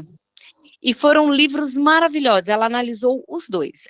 O foco dela ali foi analisar nas obras a importância da representatividade preta nas obras literárias, nas obras infantis. E foi um trabalho muito elogiado, ficou muito lindo, nós conseguimos publicar no começo desse ano, né? E agora, neste ano, estou orientando um outro trabalho, é uma outra orientanda da pedagogia, mas ela está analisando é um canal do YouTube chamado Pretinhas Leitoras. Inclusive saiu no Jornal Nacional semana passada, sim. E aí, agora, ela quis isso por conta de um trabalho que ela fez comigo numa disciplina da pedagogia. E aí, agora, ela está sendo minha orientanda e nós vamos mostrar isso, a importância dessa representatividade, a importância dos canais, a importância, enfim. Então, é só para compartilhar o tamanho, a minha alegria de ter te escutado e a minha tristeza de não ter te escutado desde o começo, e agradecer. O convite veio por tabela, né, a Moema convidou Islara me convidou. Então, é só para agradecer a sua fala, ressaltar a importância, e que, assim, quando nós conhecemos pessoas que trabalham, né, que estão trabalhando e fazendo esse tipo de pesquisa por todo o Brasil, nós verificamos que há uma corrente forte, né? Então, muito obrigada por sua fala e eu queria compartilhar. Eu que agradeço o seu compartilhamento. Nossa, quantos trabalhos interessantes. Depois eu quero ler todos, assim, muita orientação legal. Muito legal, Viviane, obrigada. Viviane é uma ótima orientadora, professora, sempre trabalha muito como todos nós. Agora eu queria passar a palavra para a Antônia Pedrosa, que é uma das lideranças do movimento negro aqui em Roraima. É um prazer estar com ela aqui, professora também, foi candidata a deputada federal, uma representante, enfim, muito importante. e significativa aqui do Estado. Professora Antônia, é um prazer, mais uma vez, que a senhora esteja aqui conosco. Olá, muito boa noite a todas e todos. Muito bom ouvir aí a companheira, né, professora Renata. E muito me chamou a atenção o tema. E aí falei com o Thiago, gostaria de participar. Mas, enfim, a internet está oscilando, caí agora há pouco. Mas eu sou professora da educação básica, tanto da capital quanto da rede estadual de ensino, há 25 anos. E me formei na graduação já no processo de exercício do magistério, e eu aprendi a ser negra. Eu me tornei negra, né? Como dizem algumas estudiosas e autoras, né? Como Lélia Gonzalez, a gente não nasce negra num país que tem esse histórico de escravidão. A gente aprende a ser. E não aprendi, né, no magistério sobre a temática, sobre a minha história, nem tão pouco quando fui aluna da educação básica. Também não tive a oportunidade de aprender na universidade. Eu aprendi no movimento. E aí eu trago para cá uma reflexão da Nilma Lino, o livro O Movimento Negro Educador. E aí ela traz para nós algumas reflexões e provocações, né? Principalmente para a academia. Como é que está esse diálogo entre movimento social, movimento negro e a formação de professores? Porque é através dos movimentos sociais, e eu falo aqui do movimento negro, que os saberes e as reivindicações do nosso povo puderam se tornar políticas públicas. E quando a gente fala dessas políticas públicas, a exemplo da Lei 10.639, que está completando 20 anos, e eu, como sou educadora da rede, né, estava no Sindicato dos Trabalhadores em Educação, então tive um longo período aí também na defesa do direito dos profissionais em educação, eu me pego pensando. Eu fiz uma especialização há 8 anos atrás e estudei sobre a Lei 10.000 no currículo. 20 anos depois, né, 13 anos depois da especialização que fiz, agora estou fazendo um projeto, quero também exercer um pouco desse meu conhecimento no mestrado, vou concorrer, né, espero que eu consiga, mas, enfim, eu quero estudar dentro do currículo da rede estadual, né, quais são as dificuldades dessa implementação da política, porque eu, enquanto militante, eu faço o meu papel, mas são a passos muito lentos. Se a gente tem uma lei que garante, cabe à política educacional dos estados implementar. Então, nós precisamos de urgência, porque foram muitos anos, né, na omissão em relação à nossa história. E a gente precisa, eu sei que é importante plantar para que outros colham, mas a colheita do povo negro ainda é muito sofrida, então a gente precisa, sim, de um pouco mais de urgência em relação à responsabilidade com o povo preto desse país, o povo negro, e que, enfim, eu gosto muito também de tratar sobre essa temática, porque a gente, enquanto militante do movimento, tem também essa responsabilidade e a gente sempre que pode está colaborando. Mas é chato, porque é apenas no novembro, é apenas em maio, é apenas em julho, no Julho das Pretas. Não, tem que permear por todo o currículo durante todo o ano letivo. E mais, em todas as disciplinas, porque é interdisciplinar. Então, quando eu falo da responsabilidade da política estatal, eu falo sobre isso, de acelerar essa formação. Porque se eu, enquanto professora, não vou buscar, eu também não vou ter, por parte do meu empregador, que é o Estado, que é a prefeitura, tem essa responsabilidade muito grande nas mãos, e nós, do movimento, e nós, pessoas que temos esse compromisso, né, com essa reparação histórica, nós também precisamos, né, fazer algo no sentido de cobrar para quem tem essa responsabilidade. Mas é isso, foi muito bom, né? Muito bom sempre estar com vocês. E aqui a companheira Osamar, que é coordenadora pedagógica do Monteiro Lobato, né? Vi também a professora Líbia, eu divulguei em alguns grupos de professores, e é bom ver algumas pessoas que estão nas escolas, em sala de aula, trabalham em salas de leitura, também poderem participar desse momento muito importante. Boa noite a todas e todos. Oi, Antônia, obrigada, você tem razão. Né? A nossa colheita é muito demorada. Eu entendo, eu acho que hoje, talvez, uma das possibilidades de a gente mudar esse cenário, eu acho que as pequenas mudanças que a gente vem conquistando vêm na medida em que a gente ocupa determinados espaços, né?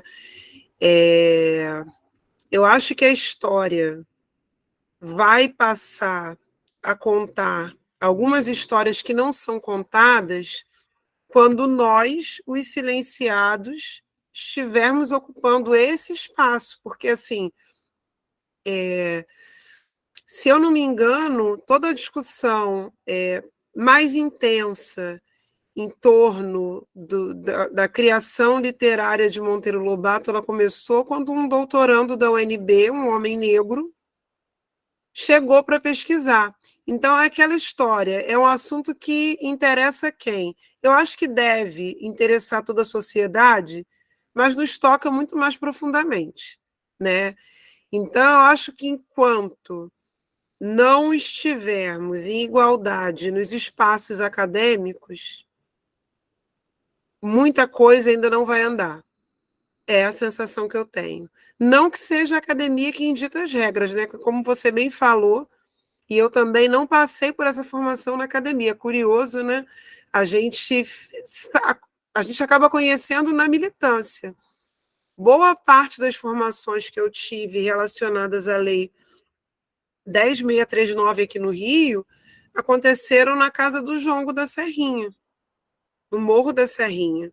Alguns professores da UFRJ, outros da UF, promoveram algumas atividades.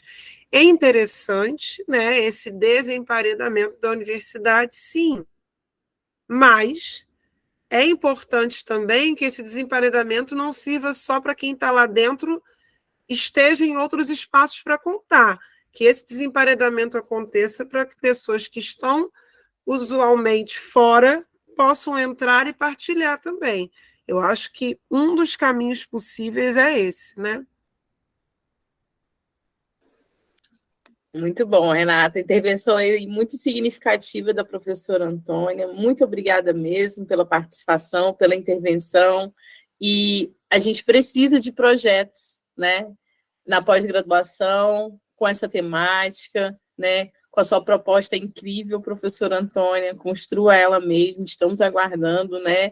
Seja na educação, na literatura, enfim, na história, são temáticas necessárias. Cotas na pós-graduação também são muito necessárias para que a gente mude esse cenário, né? E que a gente também modifique esse espaço de poder que é a universidade, né? Eu vou passar a palavra para o Tiago agora. Como eu disse, ele é aluno egresso da História aqui da Universidade Federal, agora está como mestrando no PPGE da Universidade Estadual aqui, e trabalhou com muita coisa interessante que eu acho que ele vai falar para você agora. Tiago, a palavra é sua. Boa noite a todos, boa noite, professora Renata. Foi um prazer lhe ouvir, né? Como a professora Moema disse, eu trabalhei com essas questões raciais na graduação. A minha pesquisa de monografia foi sobre a intolerância religiosa e o racismo religioso no ambiente escolar. E discutir essa temática é urgente, né? É urgente, é importantíssimo a gente discutir relações raciais na educação. a professora Nilma Lino Gomes, ela fala que só a educação não vai mudar, não vai desconstruir esse racismo que é estrutural, né?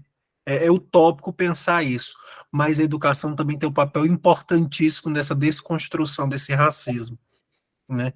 Então, isso que a Antônia falou é importantíssimo. Ela não teve na graduação, né, essa formação política dessa questão racial, mas teve no movimento social. Olha a importância do movimento social dialogando com a universidade. Me veio até um pensamento, professora Moema, um curso de extensão sobre educação e movimento social para a gente, para os egressos, para quem E está na tem tudo a graduação. ver com a educação do campo, né? Que a Renata, eu falei, tudo a ver. A educação do campo nasce de uma necessidade do MST, né? Do MST, exatamente. Então, olha a importância da gente discutir educação e movimento social, né?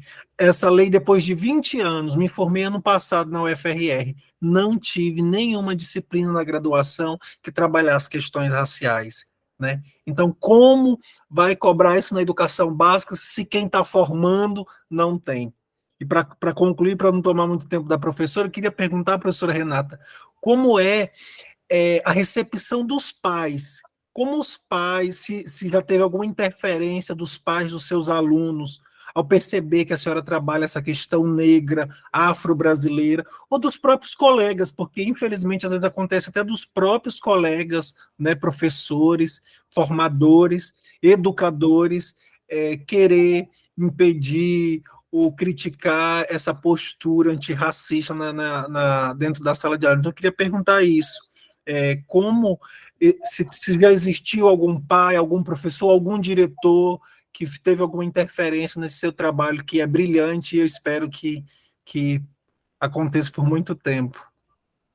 Tiago, boa noite, obrigada. Eu vou te dizer que as interferências vêm mais dos colegas e das direções do que das famílias, né? Porque eu sempre, assim, fui aluna de escola pública.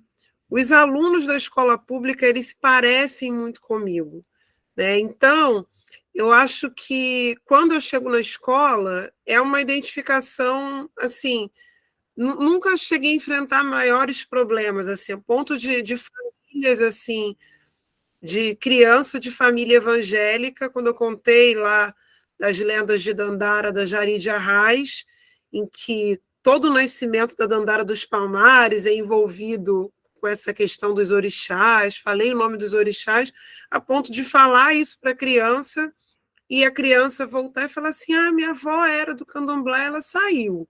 Agora todo mundo na minha casa é evangélico.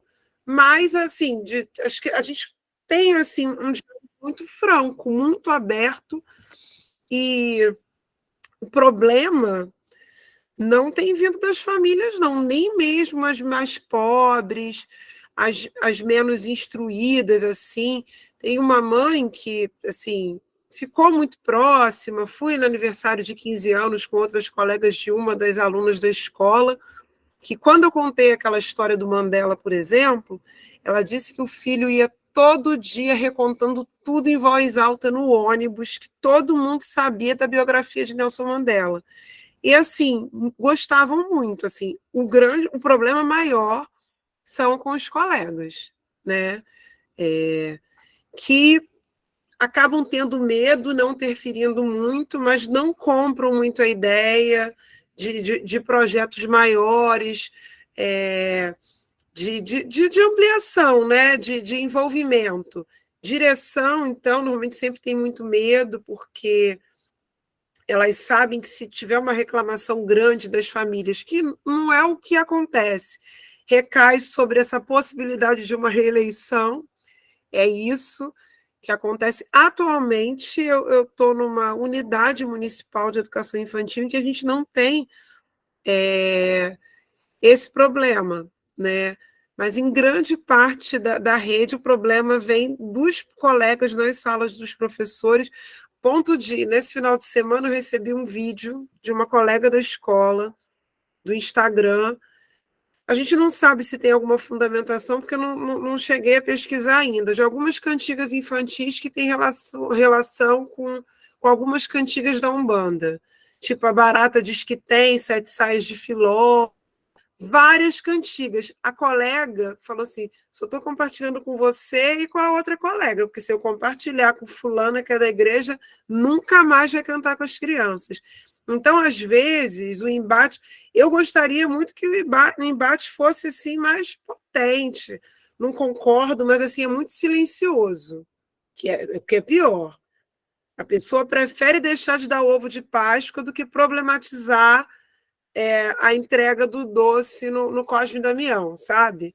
Então, os problemas são mais com os colegas. É muito nesse sentido. Mas as famílias, né? É claro que assim, a gente sempre lê, sempre tem alguma notícia ou outra de algumas situações em que as pessoas enfrentam grandes problemas com as famílias, mas eu sempre tento... eu sei e concordo com o que a Antônia falou, que a nossa colheita é muito lenta, mas, assim, eu também fico com medo de uma devastação total, sabe? Então, eu chego devagar, até falar que as crianças, eu trabalho com essa pulseirinha. Aí, não sei se pelo vídeo está dando para ver, aqui tem um abebé, que é o espelho de Oxum. As crianças nem sabem que é espelho de Oxum e se amarram porque é um espelhinho, né? Aí chegam, mas tia, você tem espelho? Em determinado momento eu falo que não é um elemento, é uma bijuteria, o sagrado fica no terreiro, mas é uma representação da religião que eu professo, da fé que eu professo e tal. E as crianças levam super de boa. No começo eu fiquei muito mais receosa, eu acho que falei para vocês no começo, assim, 2018 paralisou tudo, assim, a gente não queria mais falar de nada porque a gente não sabia o que viria, o que aconteceria. Se antes a gente já não tinha todo o respaldo, imagina durante esses anos tenebrosos. Mas, com relação às famílias, é muito mais tranquilo do que a gente imagina. O problema, às vezes, está na formação dos colegas e da falta de desejo também da formação, né? Infelizmente, né? Porque a gente pensa, não tiveram na formação. Aí depende, porque são de várias gerações de professores que se encontram numa sala de professores de qualquer escola, né? Mas a gente também vê o problema na formação continuada, que é o que a gente vem discutindo também aqui no nosso curso de formação de professores, enfim, no PPGE, não só a questão da curricularização, da questão racial, enfim, que deve ser interdisciplinar, como a Antônia colocou, mas a gente sabe que, infelizmente, por conta de problemas, de falhas na formação inicial e na formação continuada, que é ofertada pelas secretarias municipais e estaduais de educação, né, que fazem com que a gente não compartilhe, às vezes, uma ideia com um determinado colega e compartilhe com outro, e consiga desenvolver com um e não consiga desenvolver com outro, né? E eu queria agora, rapidamente, abrir se mais alguém quiser fazer alguma pergunta, porque já são 10 horas da noite e 5 minutos no Rio de Janeiro, a Renata tem que trabalhar amanhã, eu sei que foi ótimo. Renata, eu acabei de entrar aqui. Se tiverem mais perguntas, eu estou aqui. Estou adorando o diálogo. Vocês podem continuar. A Antônia colocou aí no chat agora, tivemos um período de retrocesso, com certeza, né? Penso que devemos aproveitar o máximo que pudermos para avançar em relação à política de educação antirracista. É um momento de reconstrução, sem dúvida. E precisamos reconstruir, sabe, que aqui a gente vive num estado muito conservador, né? Em que o ex-presidente foi o mais votado no Estado brasileiro, que ele teve mais votos, né? Isso é muito significativo para a nossa realidade local, sabe, Renata? Porque é um Estado, como eu disse, muito conservador ainda, e que precisa avançar demais, não só na discussão, mas na construção de políticas públicas para uma educação antirracista, né? O trabalho do Tiago agora, no mestrado, ele vai investigar um pouco mais, continuar com essa questão da educação antirracista e vai investigar mais como que as escolas, né, estão, de fato, aplicando a lei, se estão, se não estão, dentro dos seus projetos políticos pedagógicos, dos seus projetos, se existem projetos interdisciplinares com a temática. É importante que também a gente que está na academia faça o levantamento, né? Enfim, a coleta de dados, que isso fique registrado por meio de nossos trabalhos acadêmicos, artigos, enfim, dissertações, teses, para que a gente possa também construir, né, enfim, a discussão aqui em Roraima, no estado de Roraima, que é uma discussão que já vem sendo feita, mas que a gente possa reconstruir, como disse a Antônia, depois de tempos sombrios, de retrocesso, tempos muito difíceis que nós passamos, né? É um momento realmente de reconstrução, de muito trabalho, sabe, que desde 1º de janeiro eu tenho trabalhado enlouquecidamente, muito mesmo, sabe, porque eu acredito também, Antônia, que é o momento da gente fazer e demonstrar o que a gente estava, enfim, há 4 anos sufocado para poder fazer, né, tudo que a gente perdeu e deixou de discutir para ter que ficar discutindo coisas óbvias e ficar defendendo o que nós somos, defendendo a nossa própria democracia, né? É isso. Se mais alguém quiser se manifestar agora, fazer um último comentário, fiquem à vontade. Mais uma vez agradeço a participação de todos os alunos da graduação que estão aqui, os alunos da pós que ficaram conosco até agora. Segunda-feira foi uma segunda-feira bem agitada, todos tivemos muitas atividades por aqui, mas chegamos ao final com muitos participantes, sabe, Renata? A atividade foi maravilhosa, agradeço muito. A Raquel está parabenizando a sua fala, foi incrível. A gente tem feito várias oficinas, eu e a Raquel, mini-cursos de letramento literário, e agora nessa pegada do decolonial, e a gente quer incorporar, inclusive, muitas das referências que você apresentou hoje nos nossos minicursos, nas nossas formações com professores, né, seja aqui no estado, em outros lugares, em atividades que a gente tem realizado.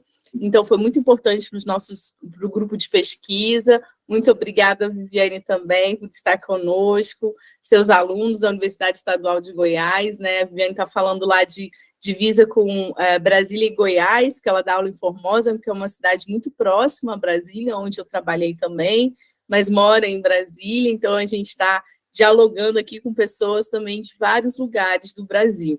Foi uma atividade, como eu disse mais uma vez, do projeto de extensão. Vão existir outras atividades. A partir de hoje eu estou vinculada aqui ao programa de pós-graduação em letras. Eu consegui entrar para dar aula no mestrado, sabe, Renata? E aí a gente tem um laboratório chamado AFSE, que é em homenagem à Conceição Evaristo, de um grupo de pesquisa de uma professora que esteve aqui conosco rapidamente, a professora Rosidelma, Africanidades, Literaturas e Minorias Sociais, e tenho certeza, ela está apaixonada aqui, que eu tinha mandado algumas fotos da sua apresentação, já desde o antemão já convidou, falou assim, mãe, mas vamos trazê-la para o AFS, para uma outra atividade, e em breve eu irei novamente entrar em contato para que a gente possa, enfim, fortalecer mesmo essa discussão aqui na universidade, né, dentro do programa de pós-graduação e também na graduação, e pensando aí, de certa forma, proporcionar momentos de formação com professores aqui do estado. Então, foi fundamental, foi muito bom. Agradeço também, a Nara está agradecendo, todos nós agradecemos, porque foram trocas mesmo de experiência, né? Você trocou aqui conosco muitas experiências incríveis, que você, de fato, realiza, saímos do campo teórico total, fomos para a prática, né? Vimos o chão da escola, como gostam de usar muito essa expressão por aqui, vimos, de fato, o chão da escola, e essa literatura, uma literatura antirracista, acontecer e ser recepcionada por alunos das comunidades onde você trabalha. Realmente é incrível, Renata, parabéns, tá? Eu só tenho a agradecer demais, vamos nos encontrar em breve, pessoalmente, em julho, na Abralic. Sim, eu agradeço muito o convite, foi um prazer compartilhar as experiências do que eu amo fazer com vocês. Setembro ou outubro, não sei ao certo, porque eu não vou apresentar trabalho, mas eu pretendo ir a Manaus participar da Amped. Então, vou estar pertinho de vocês, quem sabe, né, pertinho, e do Rio, fazendo uma comparação com o Rio, eu vou estar perto. Quem sabe eu não posso fazer uma visita, conhecer, participar de alguma atividade presencial com vocês, assistir também. Vocês também, quando tiver alguma atividade, algum mini curso, pode me avisar, que eu gosto muito, eu sou boa ouvinte também, Gosto de ouvir as ideias dos colegas, os estudos dos colegas, porque acho que assim a gente aprende, professor aprende muito com outros professores também. Então, assim, foi muito incrível estar aqui com vocês. Eu agradeço a escuta até tão tarde, agradeço o carinho do convite da Moema, e espero que em outros momentos a gente possa compartilhar outras experiências e outros conhecimentos também por aqui e presencialmente.